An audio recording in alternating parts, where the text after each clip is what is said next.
question is that the amendment be agreed to, and I give the call to the member for Barton. Thank you, Deputy Speaker. I rise to speak on the Treasury Laws Amendment Strengthening Financial Systems and Other Measures Bill 2025. This bill introduces a suite of measures that enhance transparency and accountability whilst also supporting our small businesses. These measures are at the core of the Albanese government's commitment to fairness. No matter whether you're a big multinational company or a mum and dad corner store, you should be upfront about your business and its structures, and that's what the Australian public expect, and that's what this reform delivers. Too often, Labor governments are wrongly labelled as anti-business or anti-competition. We're smashed as being hostile to hard-working Australian taxpayers who are just trying to get ahead, but this bill proves this wrong. The Albanese government is proud to introduce this bill to back small businesses, charities and consumers. In this speech, I want to focus on 4 measures that this bill introduces or extends. They are the introduction of the Public Beneficial Ownership Register, the extension of the Small Business Instant Asset Write-Off, the new powers given to the Australian Charities and Not-for-Profit Commission, and the extension of the Prohibiting Energy Market Misconduct provisions. Each of these measures stand up for the people who open up their high street shop each morning, staff their shop counters and pay the wages of local workers. In turn, these measures send a message to the multinational corporations who have the power to move their assets and hide their identities. We're backing family businesses who play by the rules, not the big corporations that bend them.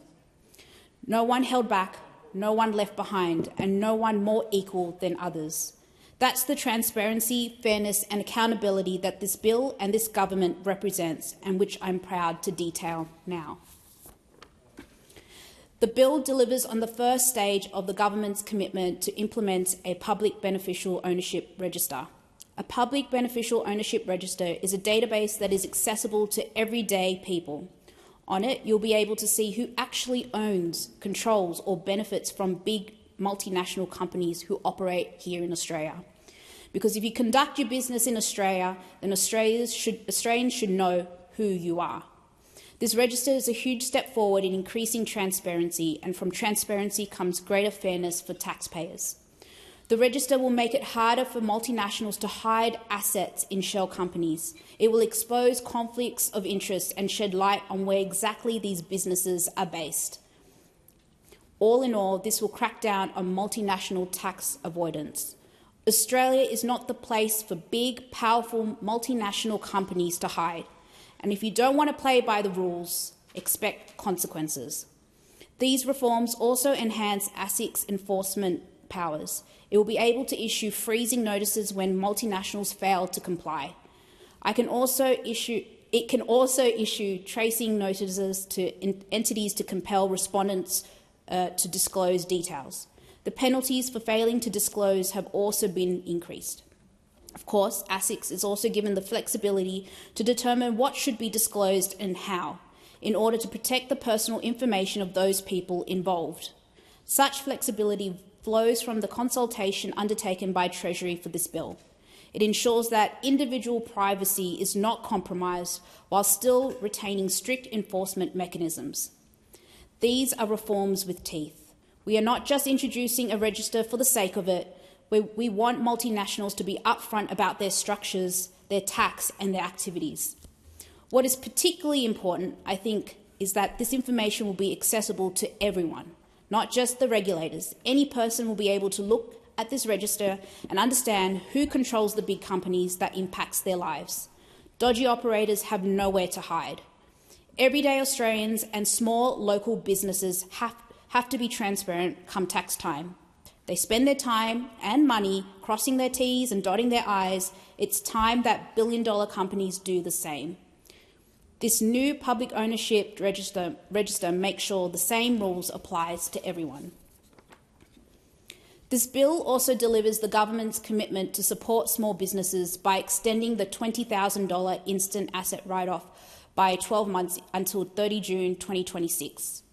The instant asset write-off is a tax break for small businesses that lets them immediately claim the cost of new equipment or assets rather than spreading the deduction over several years.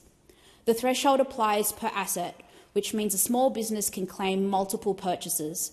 To be eligible, the business must have an annual turnover of under $10 million.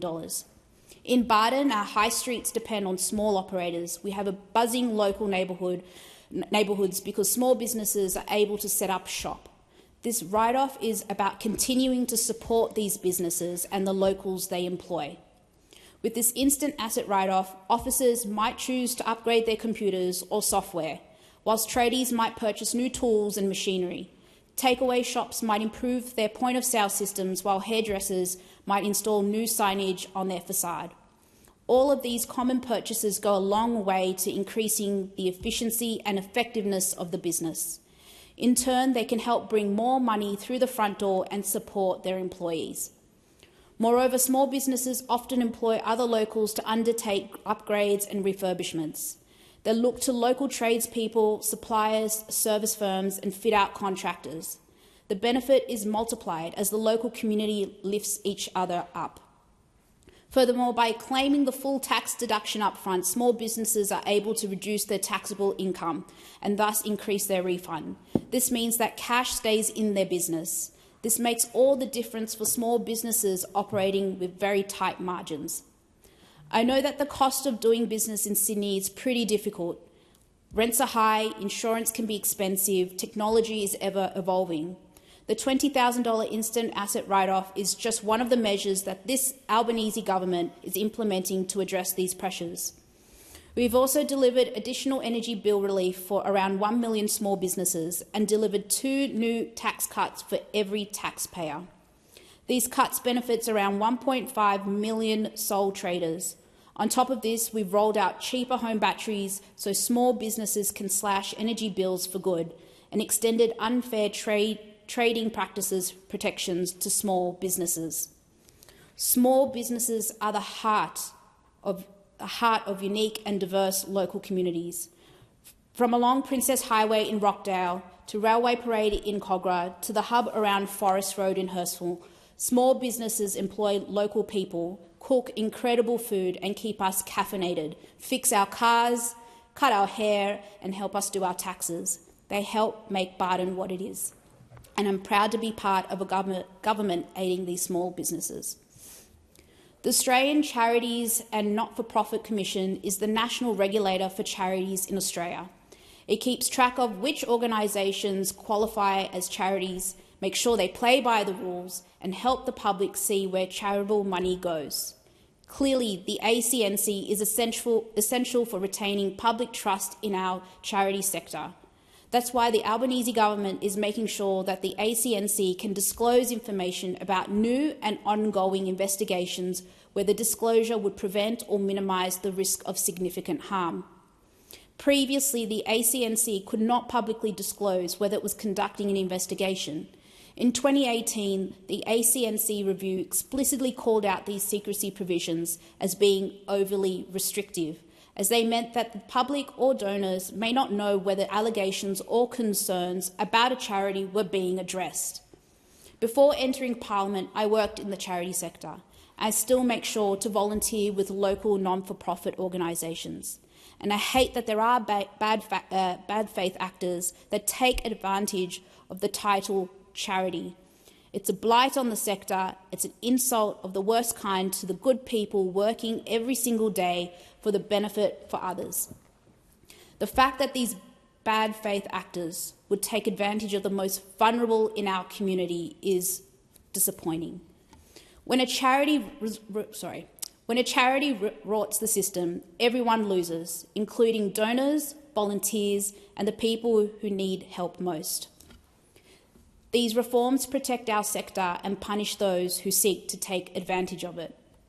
Specifically, these reforms will allow the ACNC to assure charities and donors that it is acting on issues of public concern. It will now be able to disclose information about ongoing or newly commenced investigations. Of course, however, significant safeguards will apply to these disclosures, including a public harm test, which balance transparency with risk to charity reputation due process and confidentiality.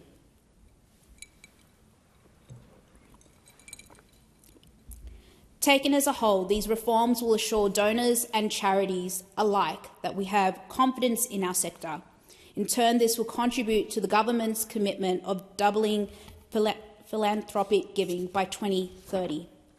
This is about protecting those who give back and ensuring the good in our community isn't undermined by the few who exploit it. Finally, this bill extends the prohibiting energy market misconduct provisions until 1 January 2031. This will allow the ACCC to continue to investigate and address misconduct by retailers and generators in the electricity markets. Like much of this bill, this goes to increasing transparency and accountability in the sector. Such an extension comes off the back of an independent review which found these were effective in constraining market misconduct and protecting households and businesses. When speaking about the application of these compliance powers, ACCC Chair Gina Cass Gottlieb, says with electricity prices increasing and many Australians looking for a better deal, it's crucial that the information people receive from their energy company is correct and can be relied on. Indeed, without these checks and balances, households are beholden to the claims made by these providers and left in the dark. The extension of these powers means that the ACCC can continue to stamp out false and misleading claims. That way, Australians can continue to make informed financial decisions about their energy bills whilst balancing their household budgets. This particular bill upholds the Albanese government's commitment to transparency and accountability. It sheds a light on the constitution and personnel of big multinational companies, whilst also enabling small businesses to get ahead. Because backing hardworking, regular people whilst holding power to account has always been a part of Labor's agenda. As much as those on the other side would like to claim that we are an enemy of small business, these reforms prove this is not true. At the same time, this bill backs in our charity sector. It does so by giving the ACNC the power to disclose the information about its investigations. Such reform will give donors and the public the confidence to donate generously and volunteer their time to trustworthy organisations. Moreover, it will assure those that have made complaints about organisations. All in all, it means that bad faith actors that undermine the reputation of our sector will be exposed, whilst the rest of the sector benefits from greater confidence and security. Finally, the bill extends the powers of ACCC in the energy market so it can continue to address misconduct by retailers and generators. Because a fair, transparent economy isn't just good policy. It's who we are as Australians. We believe in a fair go. We believe in doing the right thing. And this bill helps make sure everyone else does too.